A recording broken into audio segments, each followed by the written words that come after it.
Okay. Today is Wednesday, December 20th, 2017. My name is Edna Sussman. I'm a reference librarian here at the Half Hollow Hills Community Library.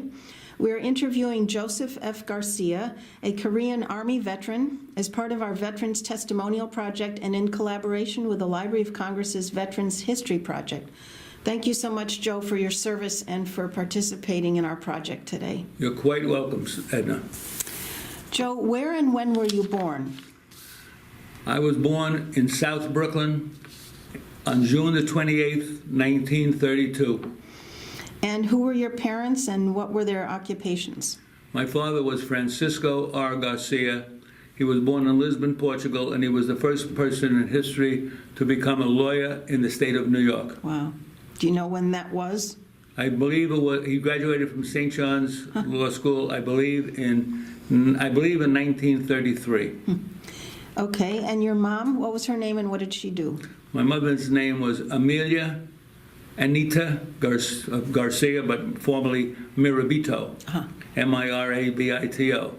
And She was born where? she was born in Brooklyn of Italian parents. My grandfather was born on the island of Stromboli, and my grandmother was born on the island of Lipari. They met in Brooklyn, and they went on to have 13 children. Wow. 12 girls and a boy. And the boy, John Mirabito, was spoiled, rotten. I bet. Wow. What did your mom do? My mother had various jobs, but she had beautiful hands. She had a job where they took pictures of her hands. Really? My mother was a polio victim with one leg, and yet she used to walk from Union Street in Brooklyn across the Brooklyn Bridge, up to the Brooklyn Bridge, and across the Brooklyn Bridge to Manhattan, where she would work in various jobs. But then when she married my father, she and my father worked in my grandmother and grandfather's restaurant. They had the first Portuguese restaurant in Brooklyn ever. My grandfather Jose Garcia would also work in construction. When a Portuguese person would come into Ellis Island, they would call him and ask him to come and translate because the people there could speak Spanish, but they couldn't speak Portuguese. So my grandfather would come, speak Portuguese, take control of the veteran, bring him to Brooklyn, give him rooms up above the restaurant, feed him, get him a job in construction, and when he could pay back, he would pay back and go on his way. Very nice. Did you speak another language at home? Me, no, English. My mother could speak, and believe it or not, she learned to speak French in elementary school. I'm shocked. She spoke French, Italian, English, of course, Portuguese, she picked it up right away, and I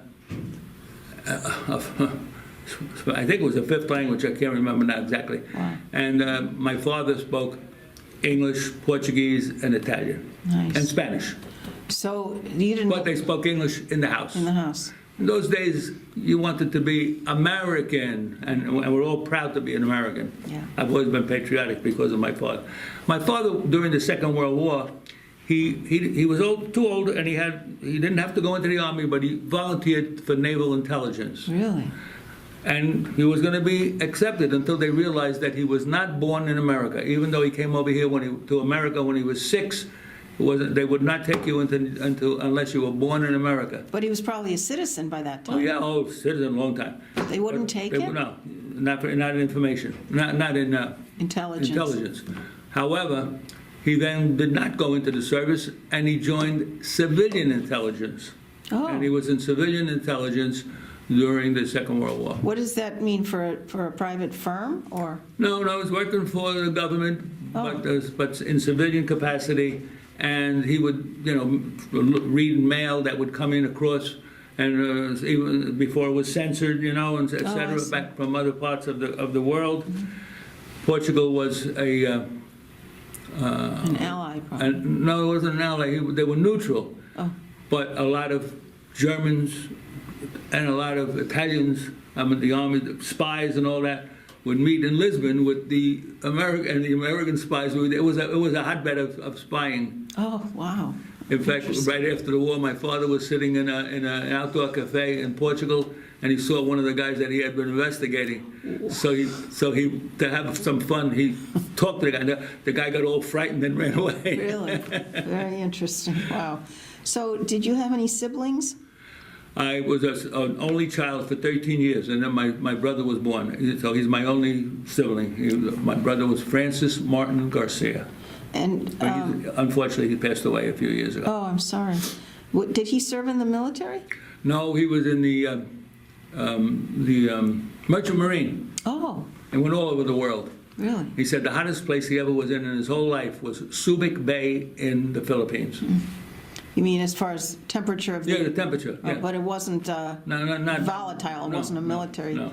act. So what The were... war was over. Right. Well, Vietnam War was still on, though. While he was in. Yeah, yeah. What were you doing before you entered the service? Well, when I graduated from high school, manual training high school in Brooklyn, on my 17th birthday, I immediately went to work full-time in Manhattan for U.S. Plywood Corporation, which was the largest plywood corporation in the world at that time. And I also immediately signed up for St. John's University, not the law school. It's just Bachelor's bachelor, program. yeah, BA. And so I was doing both things. You were going to school full-time too? Going to school at night Oh. and working full-time in the daytime. Wow. So when did you get a bachelor's then from St. John's? St. John's had a program that before you got the bachelor's, if you started in St. John's, before you got the bachelor's, after you got a certain number of credits, they would let you go right into law school if you wanted to, and that's what I did. And then after 1 year in law school, you would then get your bachelor's degree, and then you stay on until you got your, but at that time it wasn't called Juris Doctor. It was an LLB, I believe it was called. And then they later on called it a Juris Doctor. Okay. So you finished your law degree. Finished my law degree. And then what? Yeah. And, well, I should tell you that after 1 year in college, I got drafted. Oh. November '52. So if you went to college in the daytime, they couldn't draft you if you don't want to go in. But if you went at school at night, yeah, you could get drafted, and I got drafted. Wow. But to tell you the truth, I wanted to be drafted. I wanted to go see the world. However, I didn't want to join the service because it was 3 years. And I said, no, I don't want to be in for 3 years. I'll go in for 2 years. So I just waited for them to draft me, and they No did. kidding. Wow. So you were in 2 years. I was in Korea. You were drafted into the Army. You didn't get a choice of... No, that's right. Service. I volunteered for the paratrooper, Oh. to be a paratrooper twice, but both times they weren't signing us up. One time they asked while we were on the front lines, and everybody volunteered to get off the front lines, become a paratrooper, because... You think that's safer? Well, they figured jumping out of a plane is better than getting shot. But since everybody did it, they didn't take any of us, Okay, so you were drafted into the Army. Right. And then... November 2nd, so we went, they sent me to Camp Kilmer first in New Jersey, I think it is. Okay. And we took tests and all that. And we took mental tests, and they asked me and one other fellow to go to OCS, Officers Candidate School. Oh. But if you did, you had to be in the Army 3 years. Once again, I didn't want to be in for 3 years, so I turned it down. Oh. So I Do you like the regret idea that? of being. What's that? Did you regret doing that? A little bit, retrospect? but my life wouldn't have been the same if I had gone there for another year. Maybe I never would have met my beautiful wife and gotten my beautiful children and my grandchildren and all that. Okay. All right. So I That's a don't good regret thing. anything. So when you departed for training camp, how long were you there? Well, so then they sent us from Kilmer to Fort Dix, New Jersey. Okay. And there I was in 16, it was all the winter months, November, December, January, and February. 16 weeks basic training, heavy weapons basic training. So, and it was very cold in New Jersey, in Fort Dix, just as cold as it eventually was in Korea. Wow. But, and we had bivouac for 3 weeks, and we all froze. What is that?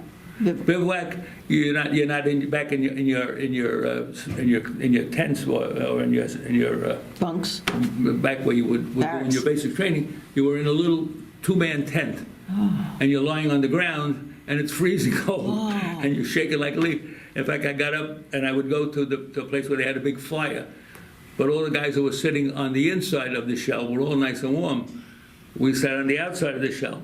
So the front of your face was burning and your back was freezing. Wow. How could you sleep in that?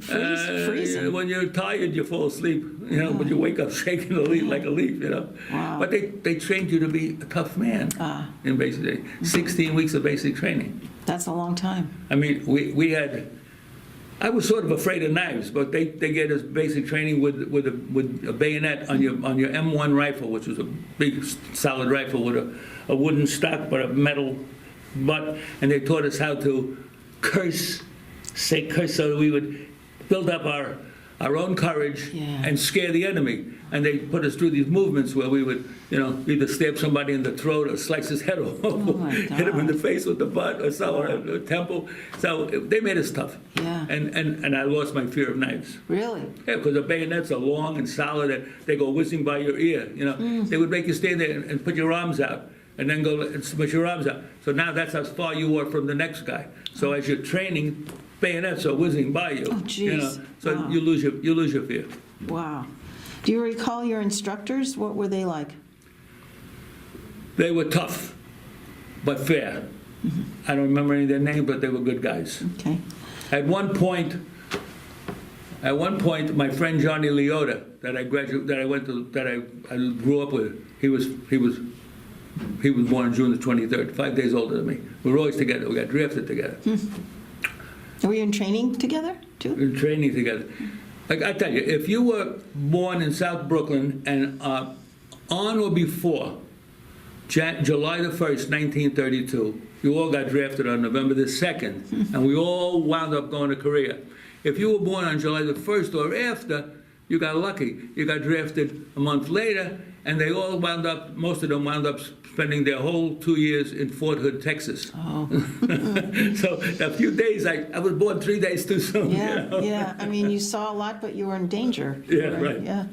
Well, anyhow, so I was going to tell you, they said, John and Joe, you're qualifying for the military police, MPs. Report to the MP office, and we reported. But unfortunately, I was so excited. I was walking in front, and Johnny was behind me. And just as I'm getting there, the door opens, and a captain and another group of people come walking out. And foolishly, stupidly, and so excitedly, I didn't salute. Johnny behind me did salute. If he had been in front of me, I would have seen him and I would have saluted. But anyhow, the captain says, "Soldier, where are you going? Huh? We're going to report. Don't you know you're supposed to salute an officer?" "Oh, I was so excited." I'm sorry. "Why are you going there?" "They told us we're going to be MPs." "No, you're not going to be MPs." And he said, "Go back to your unit." And he said, put Johnny back also, who had saluted. Yeah. So Like a punishment? Is that it? yeah. So we didn't become MPs. We knew that as MPs we were going to be sent to Germany. And we were looking forward to meeting all those beautiful German women. Yeah.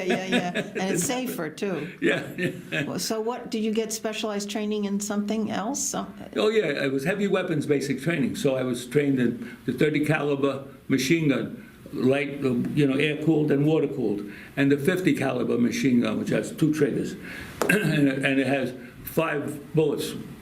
1 bullet is a regular bullet. 2 bullets are tracers, and 2 bullets, I think, explode when they hit the person. So, and also the BAR, which was the Browning automatic rifle. Maybe something else I can't remember. And your friend received the same training? Yes, but as they sent us over to Korea, little by little we were separated until finally you were all alone when you went to your final destination. So you took a boat to Japan for about 21 days. This was right after the basic, after 16 weeks? Oh, right after the 16 weeks, they gave us about 2 or 3 weeks off. Oh. So we were home, and I had some stories there, but you're not going to be interested in them, about where I saw Milton Berle and Dandy Thomas and a lot of stars. Okay. While you were home? At Madison Square Garden. Okay. And you walk in with your uniform, they're not going to charge. Come on in. Oh, that's nice. And then they put you in the back. And then you see seats up front. You go, and I wound up in the first row looking at all these stars. Nice. That was great, yeah. Nice. And I saw people that I knew and the girlfriend that I left. You stayed at home with your folks? You were living at I was home? living at home, my folks. Yeah. As a matter of fact, an interesting story, as I'm leaving, after that, those 3 weeks, or 2 weeks, whatever it was, we're in a car, my uncle was driving us to the airport, because I'm going to be flying off to the West Coast, meaning I was going to go to Korea eventually. And so my mother and father are in the car, and my girlfriend at the time was sitting next to me. I'm around her, we're in the back, my aunt and uncle on the front seat, and everybody's sad. So I said, Uncle Anthony, why don't you turn on the radio? Yeah, I'll be, and it was 1 hour before I was going to fly away. Turns on the radio, I kid you not, this is the truth. Girl comes on singing, now is the hour when we must say goodbye. Oh, The girl starts to cry. oh my God, so sad. I said, I'm all That's sorts. funny. Come on. Wow. That- You were all of 19, 20 years old? I was now 20. Yeah, I was 20. 20. 20. Because June and I got November. Yeah, 20. Did you keep in touch with her? I did. But as things go, we were both young, Young, she yeah. and I. And so when I got back, we had one date. And we went out, and it was a nice date, but the spark was gone. You know. So you left for Korea January 53? You got there in 52 in the fall. I got there in 53 because November, December, January, and February, it was now 53. That's what I mean, yeah. Yeah. Yeah. So then after that, I wound up in Incheon. We got into Incheon. And so it was March. It was March of 1953. Okay, so you flew to the West Coast, I flew to the West Coast. and then how did you get to Korea from there? They put us on a boat with God knows how many guys. That was a wild boat filled with guys, and it took a southern route for some reason. It took us 21 days to get to Japan, and during those 21 days, I was in the hold, and the hold had bunks. I think four bunks right up to the ceiling, so you were sleeping in one of those bunks, and we were all supposed to be on KP. You know what KP is? A kitchen patrol. Yeah, kitchen for police or whatever. Oh. I didn't like that idea. Neither did my friend Johnny. Neither did my friend Don Kazaza, who I also knew before. We used to work together on U.S. Plywood. So we all avoided Oh. capture. Oh, that's funny. You were able to do that? Well, the military office kept saying, Garcia, Joe Garcia, Don Kazaza, John Leota, show up, to the military office. Well, eventually John Leota collapsed and he showed up to them. But Don Kazaza and I kept avoiding them, and then they had two guys to look for. So how are we going to avoid these guys? So we went to the naval office, and we said, we're here for our passes for the fantail. The fantail was only for Navy, unless you had a special pass to be able to go to the fantail. In the fantail, they had a hammocks hanging there, real hammocks hanging, And so he says, "Oh yeah, okay. Well, you got to get okay from the military office." And the military office is looking for. Right. We go to the military office. We say, "We're here. The naval office sent us over for our passes to OKs to get the naval." Oh, okay. Thank you for this pass. We go back to the naval office. We got the passes, and we spent our time on the fantail. The whole time on the ship you were there? Almost laying there, looking out at the fish jumping through. It was wonderful. It was idyllic. Yeah. Unfortunately, one day we're going down the stairs back down to where the hold where it was, of course, it was the bottom level.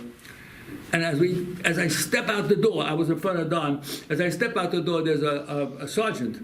He says, "Hey, who are you? Garcia? You have your name on it." "Yeah, I've been looking for you. Get over here." Yeah. Don Kazaza hears it and he backs up. He doesn't come down. Now he hears me with the. So the guy says, "You're not only going to be in KP, you're going to be in the scullery. You're going to be cleaning all the worst stuff in the world, blah, blah, blah." And there were guys who were sick constantly, and you're going to be cleaning that up and all that. Somebody walks over and says, "Hey, Sergeant, they're looking for bakers, two bakers in the Navy bakery. The Navy did all that kind of work."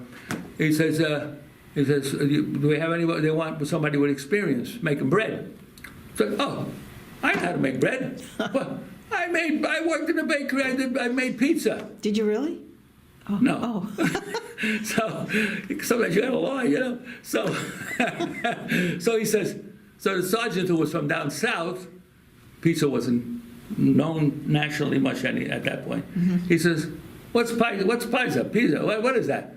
I said, oh, you know, and I explained with the sauce and all. I had eaten many pizzas in my life, but I had never made a pizza, you know? So he says, so you know how to bake? Yes, absolutely. Okay, all right, take this guy over to the bakery. that's great. Because here's that, he comes running down. Hey, I worked with him in that bakery. You're Kazadla. Yeah, so he sent him Oh, to that's funny. Well, you saved yourselves. And we went there, and now I get down to this big square table, and there's a sergeant baker there, and he said, and all the men standing around, he said, okay, and throws lumps of dough in front of each one of us. He says, okay, well, start making bread. So I start going like that, you know, with my fingers into the dough. I don't know what I'm doing. And he says, you've never been a baker, have you? I said, no, but I can learn. Go ahead, all right. And I did learn. And I must have baked 2,000 loaves of bread while I was there. Amazing. And the great thing was this baker made us wonderful meals in the ovens, Nice. steaks, all sorts of stuff. So I enjoyed the rest of the time. Did there. you make pizza for them? I don't know how to make a pizza. Okay. That's a great story. So how was it adapting to military life? I mean, you were still on the boat at this time, so it took 3 weeks to get to Korea? 21 days. No, to get to Japan. Japan? Yeah. Then we were in Japan for one day, I believe. Okay. And we all were eating off trays that had they weren't completely clean. They were they had like wax almost on them, but it wasn't wax. It was, I don't know what it was. And so on the ship from Japan to Korea, at least half the ship was sick Oh, with diarrhea. awful. Okay, so You too? what's that? You got sick too? Yeah. How long was that trip from Japan to Korea? I can't remember. Maybe 3 days, Okay. something like that. I can't remember. But I remember, running into sick. the men's room, which had about 100 toilets and sinks and all that, and the guys begging, please get off. Oh, terrible. In the sinks, in the showers. It was awful. Yeah. But that's all part of the service. So once you got to Korea, you got better? Oh, yeah. So what happened when you landed in Korea? It's a vague recollection, but we got on a train. It was like the Tunaville trolley, an ancient train that shook like crazy. The seats were wood, and we're traveling in the dark, and we get in the distance here, boom, boom, boom. So, we're going up closer to the action. And if you had to go to the bathroom, you were in trouble because the bathroom was a little tiny room with a hole in the floor. And that was it. In the train? In the train, yes. Oh, I'm telling you, this was an ancient train. Wow. And it's dark. There were no lights. Oh. And so you had this hole. Awful. It was awful. How long was that ride? I mean, a few Hours. I can't remember. not a few days. No. It was hours. So but then it was what- at night, all at night. Where did you end up then? As we got off the train, we were getting separated, and eventually I was alone. I had none of my friends with me. And I wound up in, it was the I Corps, 25th Division, 14th Regiment, and I was in one of the companies, I can't recall, which, they have names like Charlie companies, I don't remember. Okay. And it was I was assigned to be the machine gunner on the air-cooled 30 caliber machine gun. So naturally, the first time we got called up to take over an outpost, it was either Outpost Ava or Outpost Vegas, that the Chinese had pushed the Turks off. And the Turks were vicious fighters, but they pushed them off. So they called us, they woke us up in the middle of the night and said, at fallout, and they told us what had happened, and we're going to relieve the Turks and take back that outpost. Oh boy, if they got the Turks off, we were going to get killed. Well, also said, Everybody stand down, the Turks took it back. Oh, great, so go back to sleep. Half hour, an hour later or whatever, during the middle of the night, they wake us up again. The Chinese pushed the Turks off again. Oh, for Pete's sake. So, so now we get onto the trucks and we're traveling up. And as we're traveling up, we're almost there, they say, good news, the Turks took it back with their bayonets. They were vicious fighters, the Turks, you know. So when we got up there, now I was an expert on the .30 caliber. I must tell you that in all the 16 weeks of basic training, for some reason, one day I felt like not appearing. So I went to the medical office and I said I didn't feel well. And that was the day they taught the 50 caliber machine gun. Well, when they sent me, we got up there and said, okay, put me into a bunker. Okay, you're the machine gun. They put me in there. I said, Sergeant, this is a 50 caliber machine gun. Yeah, huh? I don't know, how do you operate this? Yeah, you see those two, you just push them with your thumbs and you shoot. They always fought in the dark, by the way. The Chinese always attacked in the dark at night. So I said, but Sergeant, I don't know how to load the thing, you know. He said, don't worry about it. If you need to reload, you'll be dead. Oh, God. And he leaves. Oh, thank you. So I sat there waiting for them to attack. Suddenly, as I'm sitting there, there's somebody behind me. I turn around, and it's a Turk. And he says, eat. I thought he was asking me if I had eaten. And I said, yeah, I ate. Oh, okay. He disappears. A few minutes, he comes back with a piping hot loaf of bread that they made they made themselves. Oh, thank you. So I'm eating bread. And he brought me Chuckles. You know the Chuckles? The American candy? Yeah.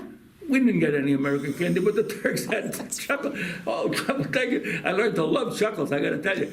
And he also brought me a brand new novel called The Young Lions. And he didn't speak English. They don't speak it. What the hell? What did they do? It was brand new. It was never even opened. And he goes, "Oh, thank you. That was great. I read that whole book. It was terrific." Then they made a movie out of it. It was starring Marlon Brando and Dean Martin and Montgomery Clift. I wonder how he got that. Why? They got a lot of stuff, I guess. Who knows? So you know, we were in Korea. Was America fighting Turks? The Turks, Ethiopians. There were a few countries. Ethiopians, yeah. Oh, Ethiopians. Ethiopians, yeah. So they were basically all on our side. Oh yeah, we were on that side. When North Korea attacked and invaded South Korea, the UN went to the aid of the South Koreans. In fact, they called it a police action. Right. And that's probably why this war, which was really a war, got known as the Forgotten War, because police action doesn't sound like, it sounds like a bunch of policemen over there. Yeah. So anyhow, so America was the main one that went to the, we had the biggest troop. Some of the countries didn't send troops, but like Sweden sent a medical ship. And my friend Johnny Leota was lucky enough to be sick. Well, I wasn't with him, but they had written me and told me. Lucky to be sick and get sent to the Swedish medical ship. Medical ship, where he met the loveliest blonde nurse, Nice. like the movie now that you see MASH, Oh, yeah. But when I got sent to MASH, there wasn't a single nurse there. Oh, why did you get sent to a MASH unit? I got this was after the war. Oh. And I got an infection in my eye, some local kind of an infection. I woke up, I couldn't see. Oh. So they drove me to a MASH unit. MASH. In Korea? In Korea, yeah. Doctors gave me drops and all. The drops worked. I was able to see. Unfortunately, that has remained with me throughout my whole life, for like 60 years or so. 2, 3, 4 times a year, I'd wake up in the morning and I can't open my eyes. I have to put in drops. And different ophthalmologists would give me different drops eventually. In fact, one time, a doctor gave me the wrong drops. And on New Year's Eve, I was blind. I couldn't even open my eyes. So I spent New Year's Eve that year lying on my back. Eventually, that became a rare disease called, a rare condition called Moran's ulcer, which I got about 2 years ago. What triggers it is a recent operation. That's one of the things that can trigger. It confuses the antibodies in your body, and instead of attacking germs or whatever, it attacks the corneas of your eye. Oh. So I have a rare condition called Moran's ulcer. It's incurable. Oh. It can lead to total blindness. In one eye or both? Both eyes. Oh. Even though it was done on one eye, both eyes got it. And, but one eye is worse than the other. The one where the cataract was removed. The operation of it, a cataract removal. A simple thing, right? But, No. so, but if you use medicines that they give, Restasis for dry eye and all that, and other things called refresh, and a salve to put in your night at night. It's a pain in the neck. Yeah. But it holds it at bay. Oh, good. So you don't become totally blind, hopefully. Do they think that was all related to what you got in Korea? Yeah. Sure. Really? Yeah, because when I got that virus, even though the virus was cured, your body now has those antibodies. Oh, I see. And it attacks viruses that now you might ingest or whatever over the years. Wow. You know. But over the years, like I say, I still had 2, 3 times, 4 times a year. I would not be able to see, but I'd use the drops. Huh. Anyhow, So that's now, my sad story. That is sad, but I'm glad you're all right. I mean, Yeah. it's in being held at bay. Yeah. So were you in a bunker actually with that 50, that when the Turk came to give you the food? Yeah, I was in a bunker behind the machine gun, yes. What eventually happened? Were you called down or? We were... Stand down or no? The Chinese did not attack. I guess they had had enough, with the Turks, so they did not attack. We wound up staying, we had relieved them, and so the Turks now took off, and we spent time on that outpost. I think it was Outpost A, but then another time we were on Outpost Vegas. They switch you around. Other times we were on what we call the MLR, the main line of resistance. Because you see, in 1953, the Korean War had basically become a trench warfare. So on the night when I almost got killed, there was our line of, we had trenches up on tops of these hills, and then in front of us was about maybe 1,000 yards of rice paddies. And rice paddies, and then on the other end was the Chinese MLR. They were on another line of hills. And whenever they attacked at night. So I was a machine gun, like now I was behind a 30 caliber machine gun. You didn't have to fire the 50 at all? No, I never had to fire it. And thank God, because I would never have been able to load it. I had no idea. We would only fight at night. But beside that job I had of a machine gunner, every night we sent out a patrol. And the rice paddies, you don't walk in the rice paddies because it's mud and feces and stuff like that to grow the rice. But they have like little dikes or something you might call them, like dirt walls, hard dirt walls. You'd be running along those things. So every night we sent out a patrol. So even though I was a machine gunner, I also went maybe twice a week on patrol. And I didn't have a machine gun. I had an M1 rifle, just like everybody else. And the patrol would be about 10 guys. And there was a point man, and then there were fellows behind. By the way, if you ever go to Washington, D.C., and you see the Korean War Memorial, it's of one of those patrols. Oh, really? Yeah. And it's very authentic. When I first saw it, it made me cry, to tell you the truth. Sure. But anyhow... So you're looking for the enemy at that point? You're looking for the enemy, and you're going to be trying to report and all that stuff. The captain always made me the point man. Why? Why? It's a good question. To this day, I don't know the answer, because the point man is in the most vulnerable position. If somebody's going to get killed, he's going to be the first one to get killed. Okay? And he always made me the point man. And I always wondered whether it was because he considered me the most dependable or the most expendable. Oh, gosh. And to this day, I don't know. You don't why. know? Yeah. Wow. Anyhow, I would do that. And then in addition, they had what they called a listening post, which was a small bunker about 100 yards in front of our MLR. And it was probably unoccupied in the daytime, I believe. But at night, it contained a sergeant and a radio operator. And about 8 men strung up a little bit behind it, and to the right flank and to the left flank, about 8 of us, spread out thin. And on that night, I was the farthest person on the right flank. We were spread so thin, I couldn't see the man to my left. He couldn't see me. He couldn't see the man to his left. That's the way we were spread out. And so, in that main line of resistance, if we saw or heard any enemy activity, they would radio that up to someone on the MLR. And the people on the MLR would also be looking out, for enemy activity. If they saw it, they would radio down to the sergeant. You want the story now about how I Sure. came close to getting Absolutely. killed? Yeah. Okay. Yeah. So I'm sitting there under a bush, believe it or not, with my M1 rifle staring out into the darkness. How many guys you think are together with you? And the two men in the bunker, Yeah. and I believe 8 men, Okay. four right flank, 4 left flank.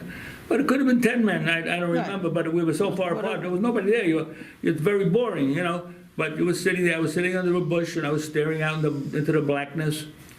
And suddenly, the sergeant from the bunker comes running over to me in a crouch. And he says, "They've just spotted 700 Chinese coming up on our right flank. Look out for them." And he runs away. Jeez. And I said to myself, what do I do if I see them? Yeah. Killed 700 Chinese, So anyhow, so now I'm alert. I'm looking to the right flank. I should tell you that the last movie I saw before I went into the army was a movie about the Korean War, which was still raging, and it was called Retreat Hell. It starred Frank Lovejoy as a colonel. The last movie I saw was that, and one of the last scenes is when the Americans are lying on their stomachs, looking up the hill. The Chinese come down in waves. They kill each other. Then the Chinese regroup, come down another wave. They kill each other, and the Americans are dwindling. But the Chinese they can't run out of troops because China had over 1 billion people. Right. Eventually, they're all called for ammunition, ammo.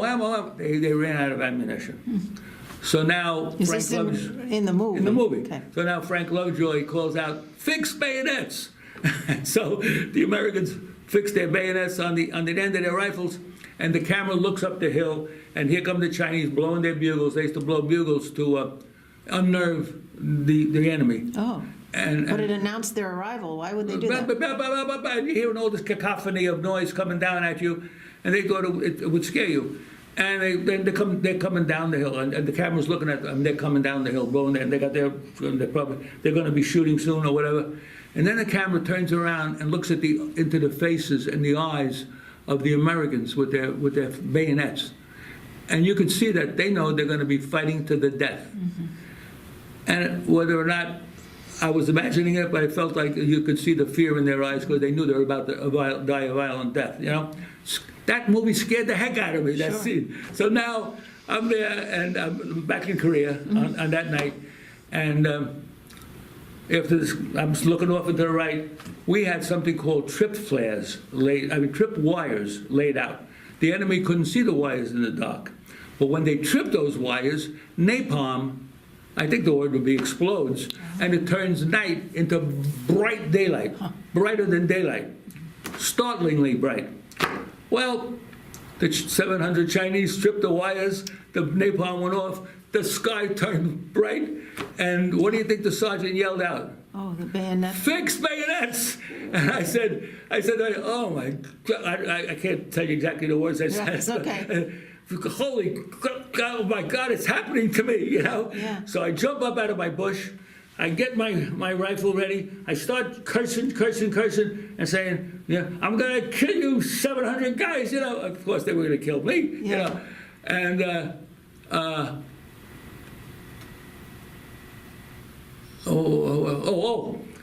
the Chinese carried mortars with them also. It's like a tube, and you drop a little bomb into it, and then it goes up in a trajectory, and hopefully it drops and kills the enemy. Well, they carried them. Well, while I'm there with my rifle, ready to fight to my death. A mortar shell goes off in front of me. It had to be close. I can't tell you how close. All I know is it hit me in the chest. Oh. The concussion hit me in the chest like a like a sledgehammer. That was from their side. Yeah, yeah. Against you. They dropped the mortar, and the mortar blew up in front of me. And it knocked me through the air, onto my back, into that bush that I had been sitting under, you know? And the first thing I did was feel myself Yeah. to make sure I hadn't been, to see if I was wounded. And I wasn't wounded. Wow. So I stand up with my rifle, and those Chinese, I told you they always fought at night. I don't think they like that bright light because they passed us by. No kidding. And so that was the luckiest day of my life. Wow. And I've often thought, imagine if I had gotten killed, I wouldn't have met my beautiful wife. Yeah. I wouldn't have had my children and my grandchildren. They wouldn't have been born. Right.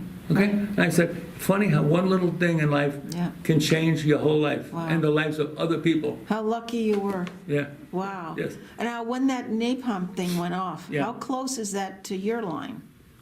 No, that's right near us. The Americans lay out the tripwires Tripwires. around in front of us. I don't know Okay. who did it, but somebody laid it out. Okay. I think it was there probably, God knows for how long, for days or whatever. So it did help. It probably saved us because Yeah. when those Chinese hit that thing and the light, that light They went off. retreated? Is Yeah. that what happened? They Yeah. went back? I think they either retreated or passed us by, but they did drop the mortars, so they didn't do it immediately. They must have had I don't know what they decided to do, but Do they you passed us remember? by. It was anybody on your Nobody was group? killed. Nobody was killed, thank God. I think I was the one who got closest to me because I didn't hear anything else. You know? Yeah. Wow. Wow. That's a very interesting story. So that's, did you, in your time in Korea, were you did witness to any other destruction casualties, or what? How was the rest of your time there? Yes, some of my friends, some of the guys I knew up there, did get killed. Not too many, because I can only remember like 2 guys dying. But I can tell you this: one night we were on an outpost. I think that was. We were also on an outpost once behind Pork Chop Hill. You've heard of Pork Chop Hill? There's a movie about Pork Chop Hill when the Chinese attacked it viciously. We were behind it. We were on the MLR, and Pork Chop Hill was out in front. Saw a lot of bright lights of napalm and bombs, and it was terrible.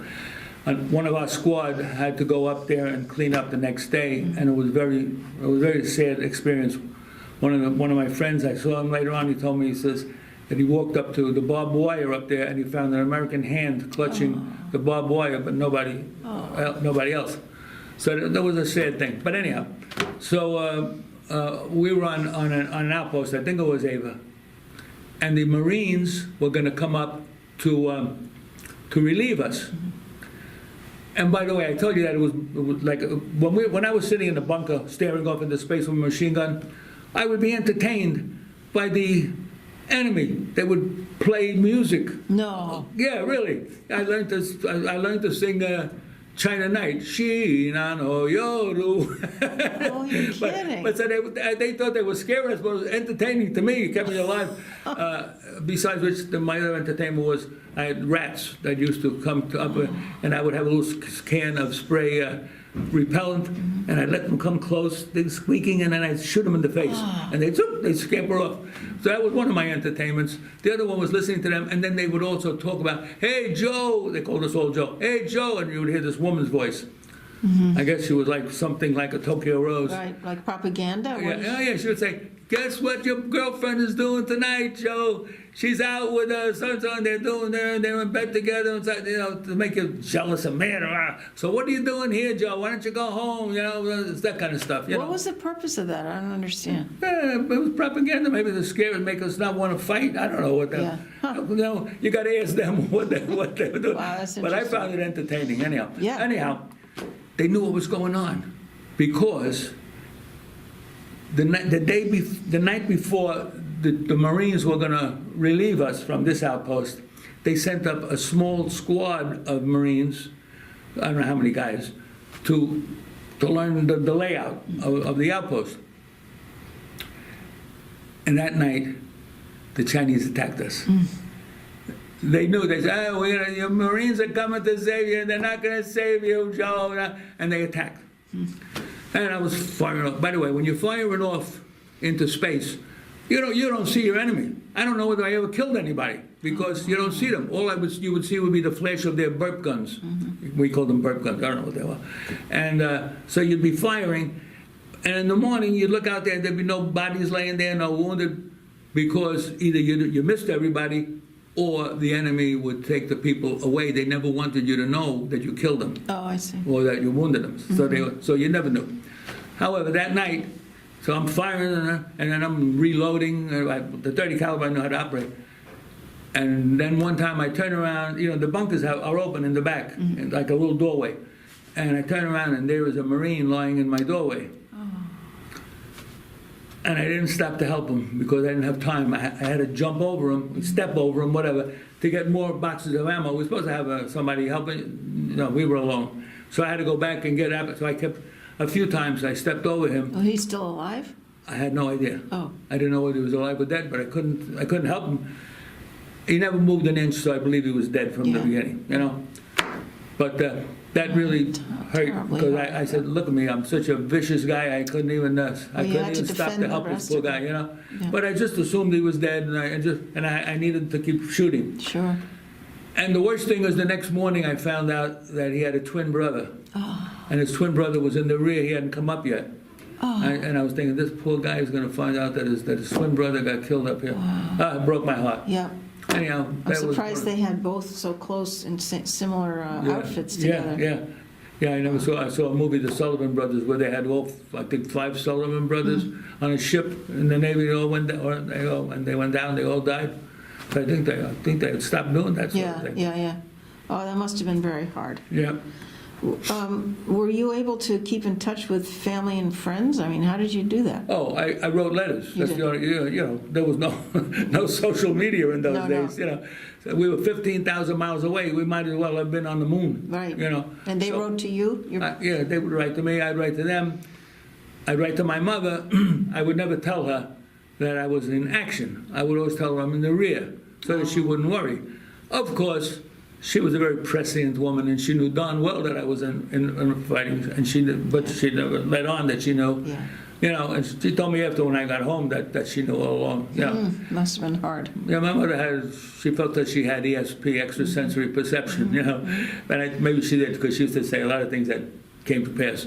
But anyhow, so I used to write. But to my friends, I would tell them the truth, but I would always make it funny. Oh, wow. And they said to me, Frankie Genovese and Georgie Genovese, they were 2 first cousins. Their mothers were sisters, their fathers were brothers, and they were all in the restaurant business together in Sheepshead Bay, Villa Santoro.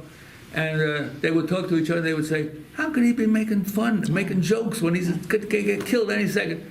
But I let them know, humor is the only thing that saves you. You should laugh at any time you can, Good attitude. Yeah. Very good. What about developing friendships with your buddies in the field? Did you? It was very difficult because we were all spread out. We were never together. Listen, like I told you, as a machine gunner, I was supposed to have an assistant. Never had an assistant. I was always alone, So we didn't see each other too much. And then a few guys that I did see, like one guy was crazy. He wanted me to shoot him. Oh. Why? Shoot me in the leg. I'm going to be up there on the hill. You're a good shot. Take a rifle and shoot me in the leg, and this way I can get sent home. Oh, my God. I said, what are you, crazy? Yeah. I said, I might miss. I'll kill you. Yeah. Nah, you're a good shot. You can do it. Forget about it. I'm not doing it. He was nuts, this guy. You didn't do it? I didn't do it. Oh, wow. Eventually, this guy wound up killing another American.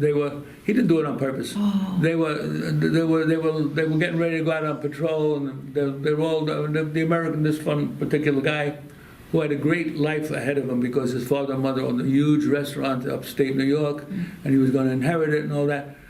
So this jerk aims his rifle at the guy, and he says, "Come on, stop it, will you?" And whatever he was doing.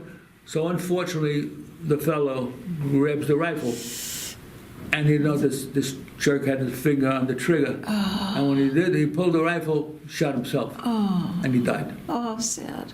So, and that guy, I think, wound up in the stockade. Really? Yeah, I believe so. It was kind of like an accident, but not really. Yeah, but it was his fault. He was fooling around. You don't do that, You don't do that. Were you there when it happened? No, but I heard about it. I was sick. That was one guy I was pretty close to, that fellow that died. And I liked him. He was such a nice guy. Well, that's sad. Now, when you moved around to different sites to fight, did you then always go back to barracks or tents in the same spot? No, we had bunkers. Our bunkers, That's where you slept? yeah, we slept in the bunkers. We slept where we fought, or sometimes they had a separate bunker.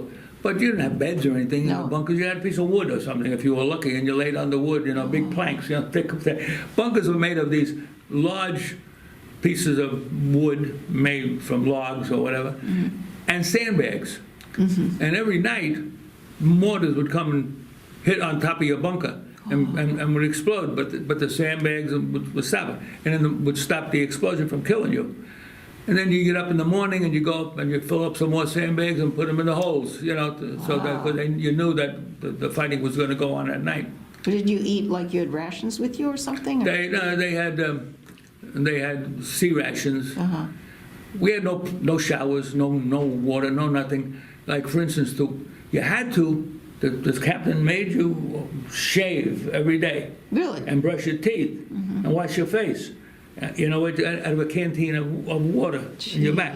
So my system was put water in there, first brush my teeth with it and put my toothbrush away, and then lather up my face and shave in a little tiny mirror if I had one, or else just by feeling around. Yeah. And then using that water to wash my face. Oh my gosh. And Where did you get more water from in the middle of the fields? no, we had they had big cans like that of yeah. water, Oh. and each guy would fill it up because then you had to drink water, Yeah, yeah. So and you use this cup, how do you get it? Well, I'll tell you a funny story. You said about the sea rations. Like once a week, they bring hot food in whatever they carried them in, but they didn't come up right up to the main line of resistance. They always stayed down the hill behind the main line of resistance. So you had to take turns going down the hill To get your food? to get the food, and you ate it down there. But the machine gunner, me, was always last because I covered the most ground. So one by one, the riflemen would go down and eat and all that stuff. And this one time, I had a corporal who was like nuts and he hated me. One night he snuck up behind me, laughing, and I took out my .45 and I was about to shoot him through the head. I don't know who he was. I thought he was an enemy sneaking up behind me. No. He stopped. Okay. You're a stupid fool, Yeah. Anyhow, I go down this one particular day, and there were no clean trays. They've all been eaten from.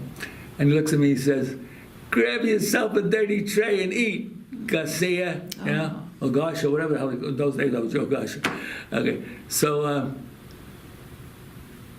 I looked at him, and he made me furious. So I walked over to the different things that were open, and I stuck my hand in. I pulled out a steak with my dirty hands. I walked over to the next one, which had mashed potatoes, and I stuck my dirty hands into the mashed potatoes. Wow. Then I walked up to him, and right in his face, I ate the steak, and I ate the mashed potatoes. Then I took out my cup and I walked over. They had fruit cocktail. I dug it. I walked over to him and I drank the fruit cocktail. I closed it up. I gave him a dirty look. He was looking. He knew I was about to kill him or something. Yeah. And I went back up to the line. Wow. Oh my gosh. You get to be a very tough person. I guess so. You make do with what you have. Yeah. One night, every so often, maybe once a month, one of the people on the front lines, the MLR, was allowed to sleep that night, not stay awake. So it was my night to sleep. And I could sleep in the 50 caliber bunker because it was the biggest bunker. And they had those wooden beds, Okay. So there's one guy in there with me. He's on the machine gun. And I laid down and I put a blanket over me. And then the rats start coming, running around. So I put the blanket over my face. And now the rats are running up and down my body. I don't care. You don't worry about those things. You don't worry about spiders. All the things now that you might go, Yeah. well, then you're different. You're different. You're an animal almost. So anyhow, I'm sleeping, and the Chinese attack. And the guy yelled out, "The Chinese are attacking! Get up! Get up!" I said, "No, it's my night to sleep." He says, "What are you, crazy? Get the hell up! The Chinese are attacking." I said, "Shut up! It's my night to sleep." if they want to kill me, they'll never find me under this blanket. Oh, my God. And I slept through it all. Slept? I slept through it all. Yeah. No kidding. Yeah, sure. Unbelievable. Yeah. Fortunately, they didn't overrun us. Otherwise, they might have wondered what that lump was underneath the blanket. Yeah, wow. That's kind of scary with the rats. I mean, they can carry disease and all sorts Oh, of that's hemorrhagic fever. Oh. If they carry, with mites. And the mites would, if they bit you, they'd give you a hemorrhagic fever. And hemorrhagic fever was something, I think that was only in Korea. Within 24 hours, supposedly, you'd be sick, throwing up, you'd be blind, totally blind, and then you would die. Oh. There was no shot you could get before you went for that. We used to take a big pill against malaria. I don't think they had anything against hemorrhagic fever. I can't remember. But fortunately for me, although I played with the rats, none of them. So they carry the mites? None of the mites got me. Oh yeah. The rats carry the mites? Sure, they carried the mites. Yeah. Oh, wow. So you really didn't have any time off. I mean, you were always 24 hours a day, every day, fighting, getting... Except that, it's funny, you keep asking the right questions. It became my time to go to Scotia R&R. Scotia means small. R&R was rest and relaxation. R&R, they send you to Japan for a week or something. But Scotia R&R, they'd pick a guy and it'd be your turn and you'd go for one day to the rear. Oh. Not with any friends, so it became my turn. You mean just, what are you supposed to do during that They time? put you on a truck. Oh. They drive you to a rear place, and there you would have a shower and fresh clothes. Now that consisted of, you go into one end. They had a bunch of tents, big squad tents, lined up like a big tunnel. You come in one side, take off all your clothes. You start naked now, and then you walk in, and they'd hand you a big bar of brown soap. And you walk in, and then there was a pipe going all the way through that with holes, with a hole drilled in the pipe at every stages, and there'd be one little stream of water coming out of that hole, and under each one there'd be 4 or 5 guys trying to shower from that little water. Okay, and you'd be standing there. So I remember I was like out. I was standing with my hand like that way, get a little water, clean myself. But you felt clean. You did the best you could. When you got to the other end, then guy would look, the sergeant or whatever, the corporal, whatever he was, would look at you, please, and hand to see what kind of size he felt, and he'd hand you clothes, underwear. And same kind of clothes like you just took off, okay? But they're clean, except for one thing. They were obviously dipped in some kind of insecticide or something because they felt slimy. Yeah. But nevertheless, they were clean, so you put them on. So that was one of the things. How often did you get to do that? Shower? Just that one day. Yeah, but, I mean, and then... I never had to shower up on the line. No, but like once a month or every month or... I don't know. I only had it once, period. Once. But it was because I was only on the front lines for about three months approximately when the war, or the war never ended, but the ceasefire that President Eisenhower pushed through. So there's no showering on a regular basis? No, you're filthy. You're filthy. In fact, there's a photograph of me somewhere when I got off a truck when we were going from one place on the MLR to another place, and there's a crowd of guys standing there, and somebody took a picture, and he said, "Hey, this is a picture of you." And I looked at myself, wait, where am I? Oh, I'm that dirty guy standing Oh, wow. there right You didn't even recognize yourself. Yeah, it was funny, yeah. Wow. But, so anyhow, the other part of this Scotia R&R is, now you slept in a squad tent with a bunch of other guys who you didn't know, but you had a cot made of canvas, no pillows, no nothing, just a cot, okay?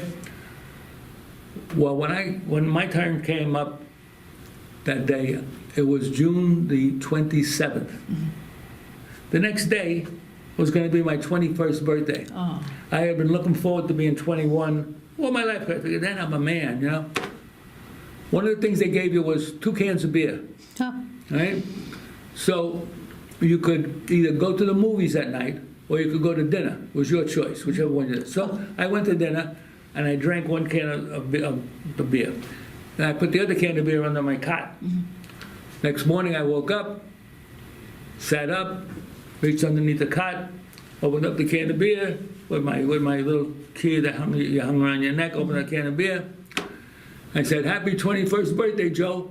I drank it down. Wow. And that was my celebration of my 21st birthday. Jeez, you'll never forget that. No. Holy cow. That was in 53? 54. No, 21st? No, 53. 53. Yeah. So basically, you stayed in that area for your whole tour? Yeah, well, we were moved to various parts of the MLR, the main line of resistance, and on the two outposts that I can remember the names of was Ava and Vegas. But we were on another one, so I don't know if that one was the one behind Pork Chop Hill or not. I don't know. I can't remember all that. And So what did you do when your time to leave, your 2 years was up? Did they give you the option to re-up?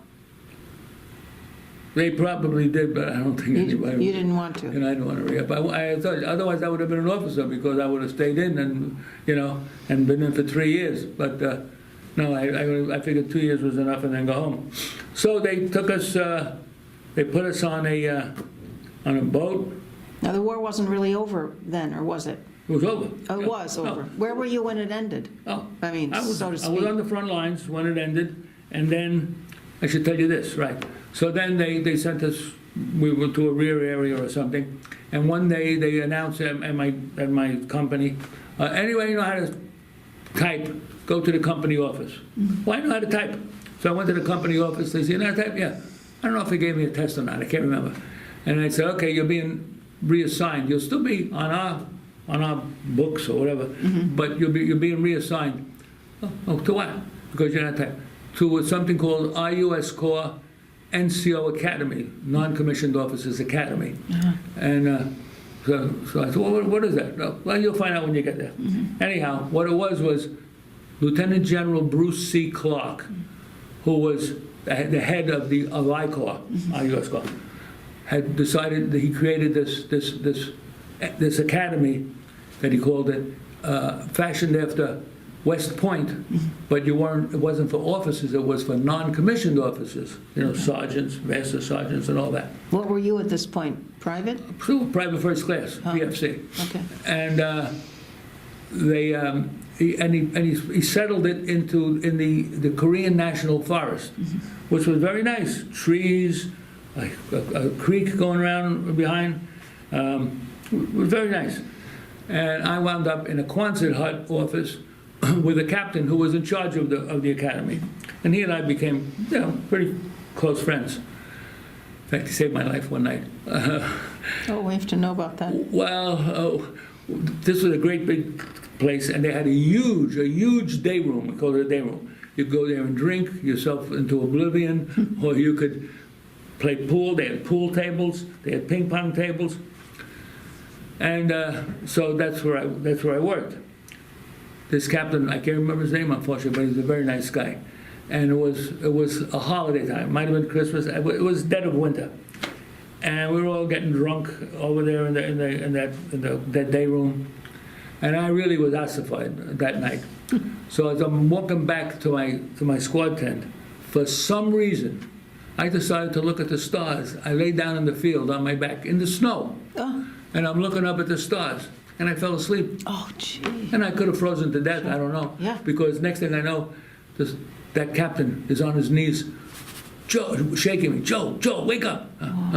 Oh, Captain, what? He's come here, and he lifts me up. He gets me to my feet and brings me to the squad tent. So he might have saved my life. I might have frozen to death. I don't know. They say Korea can be very cold in the winter.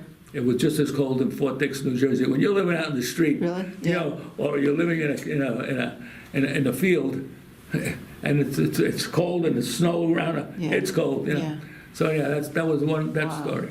But What kind of job did you do then in that office? I typed. In fact, one day I found interesting, a captain, am I running out of time? No, so far so good. Okay. A captain came in, and he was really a good-looking guy with short gray hair, very close cropped, tailored fatigues, a pearl handle 45 on his hip, And they told me that this captain was the son of General Patton. Oh, wow. So I said, man, he looks like his father, you know. That's all I had to do with him. Anyhow, I would do the typing, whatever the captain needed and all that. Okay. It was while I was there that my mother had written to me that my brother, who was 13 years younger than me, so if I was 21, I was 21, I guess at that point, he was 13 years younger, so maybe he was around 7 or 8. Mm-hmm. And she told me he was so bold that he was driving her crazy. Mm-hmm. My mother and father had been separated now for a number of years, so she lived alone there in the house that she owned with my kid brother and tenants upstairs. And he was driving her nuts. So, although I had written a couple of songs before I went into the Army, I had never tried poetry, but I said I should write something about Santa Claus and him so that he would be a good boy. Nice. So I jotted off this poem, and I had a reel-to-reel tape, and I dictated it in the reel-to-reel tape, and I sent the reel to my mother. Nice. And then when she got it and listened to it, she had to listen to it at different speeds. She wrote it out with her beautiful handwriting, and I still have that to this Very day. nice. Yeah. I wonder how your brother reacted to it. Well, I think that he was pretty helped. good. I think it helped, yeah, because I explained to him that Santa Claus was, if he was going to be bad in that poem, that Santa Claus wasn't going to bring him anything nice. He's going to bring him a lump of coal, because that's what they used to tell us in those days. If you aren't good, Santa Claus is going to leave a lump of coal for you. So that's what I did. What a good And, brother you are. Yeah, well, So how did you return home, and when was that? so we, You stayed there until the rest of your duty in the office, yeah. and then? Well, I should tell you this story then. Although I had never played ping pong and I had never played pool in my life, I then learned how to shoot pool and how to play ping pong. In fact, I became a champ in ping pong. I used to beat everybody, standing back and whacking that ball all over the place. The shooting pool, I became adequate, but there were guys from Chicago that could blow me away. They were Yeah. terrific pool shooters. So, one night we're in this big day room, and I'm shooting pool. Place is mobbed as usual. Maybe 1,000 guys in there at the far end, drinking and all that. And the General Bruce Clark decided to record the activities of his creation. So they were taking movies. Now I'm about to shoot pool when a director, photographer, whatever, they, hold it, we're going to take a picture for the movie. What the heck? What are they crazy? I know I'm not that great, So anyhow, they put on the camera and say, okay, go. And now all the guys come around to watch me shooting. And all these guys who really know how to shoot pool are probably saying, oh, look at what's happened to this guy, I don't want to belabor it, but the fact is, I made 3 bank shots in a row to win the game. Amazing. And the director was ecstatic. We really picked the right guy, We picked the champ. And I'm saying, boy, I rose to the occasion. That's great. I've always wanted to see that movie. I never did see it. Too bad. I don't know where it is. Yeah. Maybe the Clark family has it. A copy, maybe it's in the Library of Congress, Yeah. from Smithsonian Institute, I don't know. That's pretty funny. I'd love to see it, though. So how much longer, when did you leave Korea? In 54? Yeah, September of 54. 54. So how did you get home? And that's a funny thing, too. It was like the day I was leaving, and I was standing out on a slight knoll, and for the first time, American fighter planes flew very low over us. It's the first time I saw planes that low, and they flew over my head. It was interesting. Anyhow, then they put us on a ship, sent us to, California? I don't think we went straight, we might have gone straight from Korea to the West Coast, Seattle, Washington, or maybe we stopped in Japan and then they sent us from there, I don't know. But anyhow, we got to Seattle, Washington. They put us in a camp. I think we were there 1 or 2 days. And then you flew home? I remember, I think I called home, say I was there. I don't know if I did. I can't remember. those days, like I say, there was no social media. And if Right, you wanted to make a right. phone call, you had to wait on a long line, And so then they sent the Seattle, Washington, and then I think they immediately put us on a train. Train. I don't think I came home by train though. That's I okay. think I came home by airplane. Yeah, Okay. yeah. So how were you received by family and friends when Well, you got let me home? tell you that. Let me tell you that.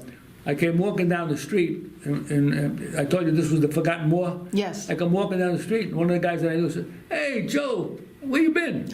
Oh, wow. Where I've been fighting the war. Wow. Yeah, really? Why? Yeah. And so anyhow, so there wasn't a great big thing. But my mother had nice. She had a party for me with a nice flag on the inside and all that. Nice. My friends were there. They treated me nicely. Nice. But the day after, my little friend Pete LaParry, who was a couple of years younger than me, hadn't been in the service yet, and he was a short fella. He says, "Hey Joe, what do you say we go to a movie in the city at the Roxy? They're having a movie starring Ava Gardner called." She was starring with Humphrey Bogart as a Spanish girl. Oh, I forgot the name all of a sudden. But anyhow, that sounds good. So we went to the city. I still had on my uniform. I wasn't into civvies yet. And so as we're entering, giving the tickets to the usher, he says, "Would you like to see Ava Gardner?" Yeah, that's what I'm here for, to see Ava Gardner and Humphrey Bogart. No, would you like to see Ava Gardner? What are you talking about?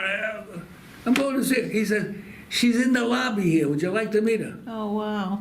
I said, "What?" So we walked up to her, and she was sitting at a little table, small table, wearing a nice prim suit, nothing fancy. In fact, she didn't even look like she had makeup on. Because I can still remember she had a small line of perspiration on her upper lip. I studied her carefully because they had no air conditioning in the Roxy. It was all big fans, And I couldn't believe that I had just come from, a war and all that, where I saw very few women. Any women I saw, I'm not saying they weren't pretty or not, but they were Oriental. Yeah. I hadn't seen a Caucasian woman, and all of a sudden I'm looking into the face of what I consider to be probably at least one of the most beautiful women in the world. I said, how can I go from that to this? That's funny. That's So funny. you know what I said to her? Nothing. I was awed by her beauty, and I probably had my mouth hanging open. What did she say to you? Hello, how are you? I don't remember what she said. Okay. Because my little friend Pete says, "Hey, baby, how are you?" Or something like that, I said, and later on I said, why would I let him? Awestruck. Here I am, this big war hero. Yeah. And You couldn't I don't say say a anything. word to this girl. That's because, cute. because she's too beautiful for words. How was it adjusting to civilian life when you got back? Yeah, it was easy. Really? All I did was I went back to work in the same place, U.S. Plywood Corporation. Okay. And I went right back to St. John's University. So I was not going to go back, but I told you, I got back at the beginning of September. We went on this little vacation for the Labor Day weekend, and my uncle Frank Musella was on my back to go back to school, go right after the holiday. You go right back to St. John. I said, I want to take some time off. I've been fighting the war. I want to relax. I'll go back. You'll never go back. You'll never go back. I'm telling you, go back. And then my cousin Frankie Pagano, he and I had grown up like brothers. He's a year older than me, 17 months older, something like that. And he says, Joe, and he was having a lot of children. He ultimately had 10 children. Wow. 1 died, 9 lived. And he said, Joe, come on, I'm going to start in St. John's. He was leaving Hofstra. I'm going to start St. John's at night, and we'll go together. Well, between the two of them, they found, all right, I'll go. So I went back, and that's why I went back, because I didn't intend to go back. So you finished your bachelor's there? We were in school then together. We had a lot of fun together. My cousin, there was a young lady that was friendly with both of us. We met her there, and at one point I remember we were taking a class all on Shakespeare, and she was attentive and making notes like crazy, and Frankie and I were just listening and so on and so forth. And when it came time for the finals, I said, man, we haven't been paying much attention. I don't know who's who, so Othello or whatever. So we asked her questions, and she told us all about her notes. She read the notes to us. So then we all took the final. And Frankie and I got high marks, and that poor girl got a good mark, but she was she didn't get a mark as high as us. You know? That's funny. Because they would say, like, "We'll wash the blood from my hands," and I would say, "That sounds like that woman, Macbeth, or Macbeth's wife, or something." And I'd write that down. You know, Yeah. if it sounded like something that I had heard in class, and that's the way we did it. That's cute. She But- helped. Well, like I say, St. John's had a system. If you went to St. John's for a BA, you didn't have to get the BA before you could go on to law school if you wanted to go on to St. John's Law School. So that's what I did. At that point, I said, I'll go that. So I didn't have the BA yet. I went to I continued at St. John's Law School. Frankie didn't go to law school. Oh. And after 1 year, they gave me my BA. And then, quite frankly, I was paying attention now because it was law school. I was doing my homework every day. You had to read cases and write Were up you still working briefs. on the side? Or no? I was still working on the side. I was working 8 days a week. Oh, wow. I mean, 5 days a week, 8 hours a day. Wow. And going to school at and night going to school still? at night, yes. Wow. After about a year and a half or something, or 2 years in law school, a friend of mine, Tom Smith, who was number one in the class, and he was a construction worker. He was a very smart fellow. He ultimately went to work for Merrill Lynch, had a good job. Merrill Lynch, Pierce, Fenner, and Smith. He wasn't the Smith. So anyhow, one day I decided in the summertime to go to the Fabian Fox Theater on Flatbush Avenue in Brooklyn. It was a theater I almost never went to. And Alan Freed, the disc jockey, was having a rock and roll show. And I'd love to see a rock and roll show. So I went there, and I did it. As I'm walking out, lo and behold, there's Tom Smith. Hey, Joe. He said, and so we talk, and then he said, I'll see you in September. I said, no, you won't. He said, what do you mean? I said, I won't be back. My GI Bill has run out, and I haven't got the money, so I'm dropping out of school. I'm not going to become a lawyer. Joe, tomorrow I'm going to take a test. New York State gives a test for veterans, and it's a competitive test, mark on a curve. But if you get a high mark, they give you a 4-year scholarship, free, pay for everything. I didn't do any studying. Oh, you don't need to study. It's basically probably like an IQ test or something like that. Why don't you come and do it, you know? So I did. I went the next day, took a test. And of course, Tom Smith and I got good marks, and I got a 4-year scholarship. Wow. What if you hadn't bumped into him right then? I would never have become a lawyer. Amazing. I told you, little funny things in life that happen. Yeah. And change the whole course of your life. That's one thing. I was lucky. Yeah. So I went, I took the test, 4-year scholarship, finished. When I finished law school, I still had like a year and a half or two on my scholarship. I could have stayed and gotten a master's and all that. And I said, I've had enough schooling. 10 years over in a 12-year period, I went to school at night, you know, and with the war in between. So I dropped. And then where did you start working as a lawyer? What did you do after law school? Okay, I can tell you another funny story that maybe changes. We're going to have to get on to our last few questions. Oh, okay. So, All right. But one of my friends was Ronnie Fischetti, and we were all in a group one night, the day before the test that we're going to take the bar exam. The bar exam was a 2-day test, and we're discussing this and that, and everybody's disagreeing. And now I'm driving home. It's nighttime. It's 11 o'clock at night. I'm saying, oh my God. He says, I'm going to have to study. And I was getting myself in a panic. I said, let me turn on the radio. As I turned on the radio. You're not going to believe it, but here's what it is. Doris Day was singing, and she said, Que sera, sera, whatever will be, will be. Yeah. The future's not ours to see. Que sera, sera. I said, Doris, you're right. I'm going to sleep when I get home. That's great. I got home and I went to sleep. Probably if I wouldn't have stayed up all night long, I would have been exhausted to take that test. But I went to sleep and I passed the bar. Oh, good in the for 2 days. you. Wonderful. I said, Doris, you did it for me. That's great. Again, little things that happen in life. Now, you hadn't met your wife at this point. No. I had just been appointed, gotten my law degree. I passed the character committee and all that stuff, and I had just become a lawyer. I was working as an insurance investigator, and they called it an insurance adjuster. And In I a was- law firm or? No, in an insurance company. Insurance company. It was called, it didn't even sound like an insurance company, it was called America 4, F-O-R-E, America 4 Liberty Group, or something like that. They ultimately changed the name because people used to want to join it. So they changed it to Continental Insurance Company with the Continental Soldier.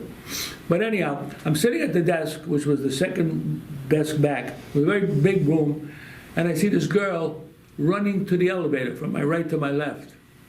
And I looked at her and I said, I'm going to marry that. Oh, you're kidding. I'm telling you the God's honest truth. You didn't know her name yet? I didn't know who she was. I didn't even know if she worked there. She could have been a claimant who was I never lay eyes on again, but I was positive I was going to see her again.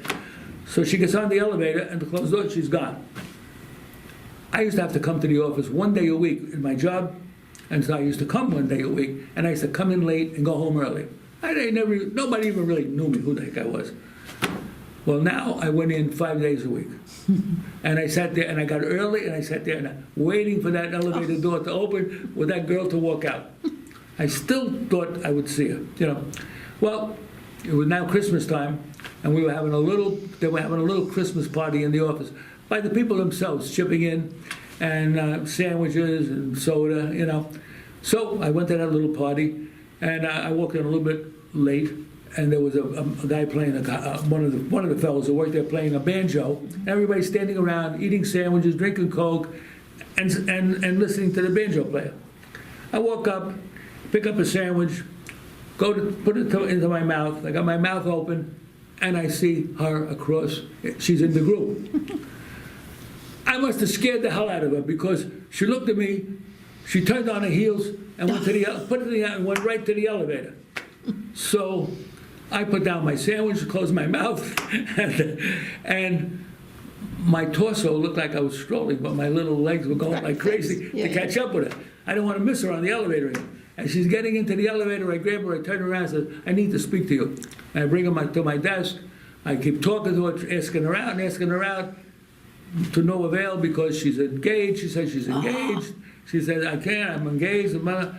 And I ultimately said, you know, very slyly, okay, I admire you for your integrity, and let's be platonic friends. And she said, fine. And the girl in front of her, the woman who was sitting in front, who was a little older than us, turned back, she said, you should go out with him, he's so nice. Oh. So I can't, I have a very nice fiancé, I can't. And so she said, by the way, I was engaged too. You were? Yeah. Oh. In fact, we had the hall already. It was called the Brass Rail.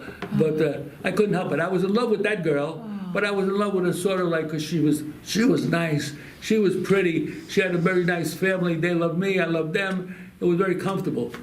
But I had never had that, sweet mystery of life, at last I found you moment, you know? I used to sit in church and say, God, will it be me? Because all my friends would be getting married. I said, why are you getting married? It's time. You know, one guy said, yeah, I'm getting married. You know, but you're not even going to stay with anybody. No, the next girl I meet, I'm going to marry. And he did. That's the way it was.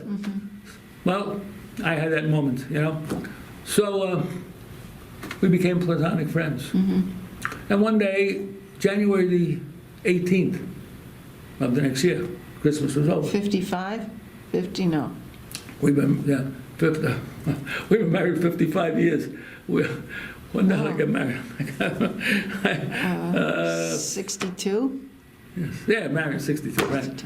So January 18th, I said, and she used to stop at my desk now. She turned out she worked on another floor, and she used to stop at my desk. Her boss didn't like me, and he would say, what are you always talking to that guy? Oh, he's a nice fellow, you know. And she stopped at my desk, and I said, you know what? Why don't we go out for a little dinner up at Myrtle Avenue, one of the Italian restaurants that everybody goes to, and we could talk longer than standing here, sitting, having these short conversations. She said, yeah, sure. And she spoke to, it must have been the day before, because she spoke to her mother. She said, should I go with him? You know, yeah, but I said, go with him. He's like a nice fella, you know. So she went with me. So this time I brought in the company car. I never used to bring in the company car. I used to walk 20 blocks to the office, and then 20 blocks then to school, and then 20 blocks back to save money, because, you know, you're on an account, expense account. This time I took the car and I brought it, I parked it in the municipal parking garage a block away, 2 blocks away, We walk over to the garage, get in the car. As we're driving out of the garage, I say, we've been platonic friends long enough. And I drive her to the restaurant. We eat a little something. Then I'm driving her over the Brooklyn Bridge. And she's looking at, she says, what is that? I said, we're driving to Manhattan. What do you mean? You're supposed to be taking me home. No, well, the night is young. Let's go. So take her into Manhattan. I don't know where I'm going. Oh, God. I was going to go to a place that I knew that was really a lousy place, but I didn't know where else to go. I wanted to dance with her. I figured we'd dance, Well, I said, you know what? I'm going to take her to the Hotel Astor. I had never set foot in the Hotel Astor. It was a place where rich people went. I once saw Pierre Mendès France walking out of it. He was the president of France. Wow. Walking out of it. That's the kind of place it was. I had on a suit that cost me $26, shoes that cost me $5. I had all the money in the world in my pocket that I had. I took her there, and we went into a most beautiful room. It might have been called the Emerald Room or something like that, all plush. Strolling violinist. Oh. Will a girl fall in love with you with a strolling violinist? So we had 5 or 6 guys standing in front, playing the strolling violinist, and we're looking at each other. Then we get up to dance, and as we're dancing, I was holding her so close, as she always says, I was almost behind her. and then I had the temerity to kiss her for the first time. Mm-hmm. I don't know about her, but I almost fainted. And then, as we're checking out, we go to the checkout girl, looked like a woman in maybe her late 40s. She goes to get our coats. She goes back. She looks at us and she says, I never forget what she said. You two are in love. Oh. I said to myself, I know I'm in love. I don't know where she is. I looked at her. She looked like she was in love. I wasn't sure. Nice. And then we went down and we're standing waiting for my car to come out. And when you're waiting in Manhattan, they got a big mirror to see whether or not any cars are coming, So we're standing there in front of the mirror, and I said, we look good together. Will you marry me? Oh, she says yes. Oh, you're kidding. So That she was had it. to break off the engagement with the other guy. She had to break up with him. I had to break up with my girl. Oh, yeah, It was tough times breaking up those things. But I had to get married to her. Oh. That was January the 18th. We got married August the 5th of the same year. So what's that? 5 months, 6 months? Very nice. And we've been married 55 years. Congratulations. How many children? 3 children, 6 grandchildren. Nice. So our last few questions are, you have to think about, how did your wartime experiences affect your life, you think? Well, it made me probably tougher than I was, made me more determined to take action in my own hands, But I think my life has also been directed by lucky happenstances. Right, coincidences. Yeah. What are some life lessons you learned from the military, Joe? It taught me how to be a man, but I'll tell you this. I was always patriotic. I always loved America. And it's okay. And it made me realize that We're very lucky. America is the greatest country the world has ever known. Yes. And I still feel that way to this day. That's I'm sorry. good to hear. No, I feel the same way, and I'm glad you could say it. Thank you. How do you think your military service impacted your feelings about war and the military in general? Well, I think that war is a terrible thing. People should live a lot longer, but they don't because they get killed in war. But I do know that the people have been warring since there were tribes, when I say tribes, probably the cavemen fought other cavemen. Sure. And that's the nature of the beast. The human beings are probably the only animals that intentionally kill each other, other than animals that are hungry and they eat each other, blah, blah, blah. They have a good reason, Yeah. the animals. So I abhor war, but they've had wars that were supposed to be ending all wars, and look at the time we're in now. Yeah. So I don't know whether we'll ever be free of war. Especially now with this fellow in North Korea now. Right. Which General Douglas MacArthur asked President Truman. He told me he wanted to chase the North Korean army and the Chinese army back over the border into China. And if he had allowed him to do that, there would be a one Korea, and it would be peaceful and successful and happy, just like South Korea is. And we wouldn't have this other person in charge up there. Yeah. But Truman bought into a doctrine by the Secretary of State, Dean Acheson, whose doctrine was fight the wars against communists, a war of containment, not to win, which was foolish. Right. You know. By the way, when Douglas MacArthur was then fired by President Truman because he spoke to the press and let it be known that he had wanted to do this, and so the president was practically forced to fire him, so he fired him.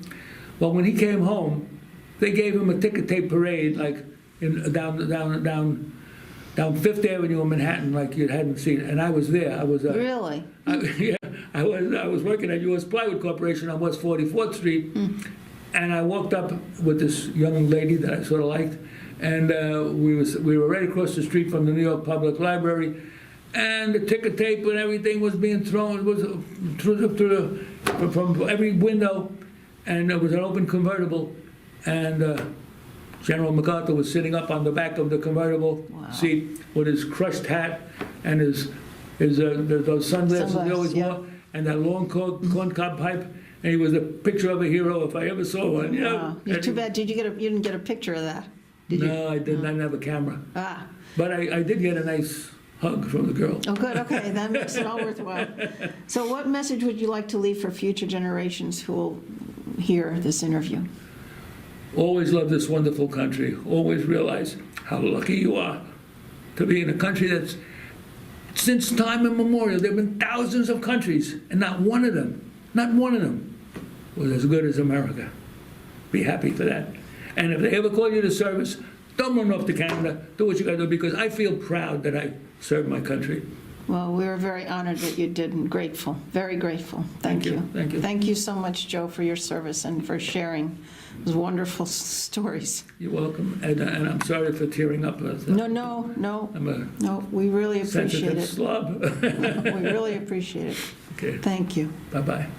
I mean, what am I saying? Bye. Okay.